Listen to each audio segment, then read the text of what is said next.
Hello, my name is Michael Joyce of JoycePayne Partners, and this is our commentary for the investment markets for 2014. 2013 was a banner year for the U.S. stock market. In fact, of the major asset classes, the U.S. stock market was the best performing asset class out there. If your returns weren't as good as the U.S. stock market, join the club. Almost nobody's returns were as good as the U.S. stock market. People are diversified, as the clients of JoycePayne Partners are. They have to hold cash for household expenses and other short-term needs.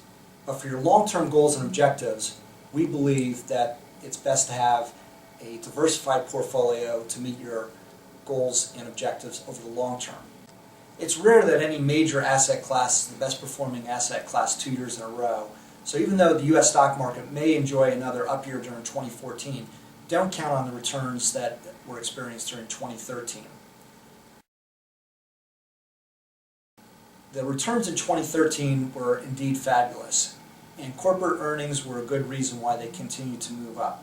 However, multiple expansion, that is the increase in the price-earnings ratio over the course of the year, was a bigger contributor to U.S. stock market returns.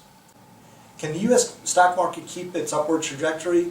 It can, but it's not going to be a straight line. In fact, it's been 19 months since there's been a correction of 10% or more, and we view that a dip in the market will be inevitable despite increased investor confidence and economic growth that seemingly defies expert opinion. There are also factors that could cause the market to go down or even sideways, such as the rollout of the Affordable Care Act or other factors that we don't even know about at the current time. No discussion of the prospects for the U.S. stock market would be complete without mentioning the widely anticipated taper by the Federal Reserve. There's no doubt that the quantitative easing that the Fed embarked on has buoyed U.S. stock prices.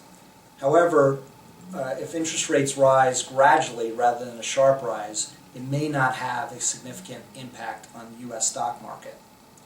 Turning to global debt and bonds, it was a pretty bad year in 2013 for global debt and bonds, and rising interest rates were the major culprit. As interest rates go up, bond prices go down. Our strategy for U.S. bonds remains the same. We will buy bonds that we feel have little risk of impairment, that will protect us against rising interest rates, and will give us a decent premium over inflation. Unfortunately, the last parameter has been the hardest to achieve. However, we're confident that if we're patient, we'll be able to find some mispriced securities in this area. Foreign stocks performed not quite as well as the U.S., but in most cases had a positive year. The emerging markets were a notable exception. The emerging markets were down. However, if you believe that there's going to be a rising middle class in the emerging markets, and we do believe that at JoycePayne Partners, then we feel that we have to have a good allocation to the emerging markets to participate in these excess long-term returns. Other international markets performed decently well, particularly Europe went up after the long euro crisis. However, economic growth remains sluggish in that region. A well-diversified portfolio should also include real estate and commodities markets, which really didn't perform very well in 2013. However, we believe that they do have a place to meet an individual's long-term goals and objectives.